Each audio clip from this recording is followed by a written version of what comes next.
కుబేరా చిత్రం చాలా super hit talk వచ్చింది. మొట్టమొదటి రోజే దాదాపు 80% ఆఫ్ రెవెన్యూని ఏదైతే వాళ్ళు ఖర్చు ఉందో దాన్ని రాబట్టుకోగలిగింది ఒక్క రోజులోనే అని చెప్పేసి అన్నారు. దాదాపు 85 కోట్ల రూపాయల ఖర్చు అయినటువంటి ఆ బిజినెస్ సంబంధించి అయితే ఎవరైతే ఇన్వెస్టర్స్ చేసినటువంటి డిస్ట్రిబ్యూటర్స్ వాళ్ళకి 60 CR వరకు మొదటి రోజే కలెక్షన్ వచ్చిందనేది ఒక వార్త.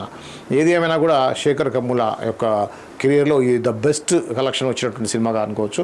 సో దీంట్లో పెద్ద స్టార్ హీరోస్ లేరని చెప్పుకోవచ్చు. అంటే నాగార్జున బాగా భారీగా ఓపెనింగ్ తీసుకొచ్చేటువంటి హీరో ఏం కాదు. అలానే ధనుష్ కూడా డైరెక్ట్గా మనకి తెలుగు హీరో అయితే కాదు కాబట్టి ఇద్దరికి కూడా ఓపెనింగ్స్ తీసుకొచ్చేటువంటి అంత గట్స్ అయితే లేవు. కానీ ప్రాపర్ పబ్లిసిటీ అలానే శేఖర్ కమ్ముల మీద ఉన్నటువంటి కాన్ఫిడెన్స్ గతంలో ఎప్పుడూ లేననిగా దీనికి మంచి మీడియా కవరేజ్ కూడా జరిగింది.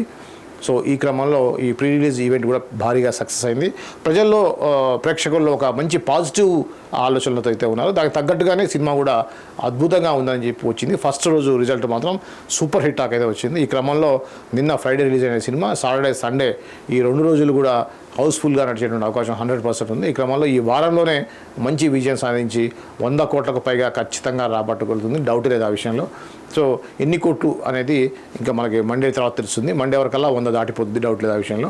సో ఎన్ని వందల కోట్లు రిలీజ్ చేస్తుందో చూడాలి. అదేవిధంగా ఇతర రాష్ట్రాల్లో ఎలా ఉంది, ఆల్రెడీ తమిళ్ ధనుష్ సంబంధించి తమిళ్ ఎలా ఉంది, మిగతా ఎలా ఉంది అనేది కూడా మనకి రేపు ఎల్లుండి కల్లా మనకు కరెక్ట్గా రిజల్ట్ అయితే వస్తుంది.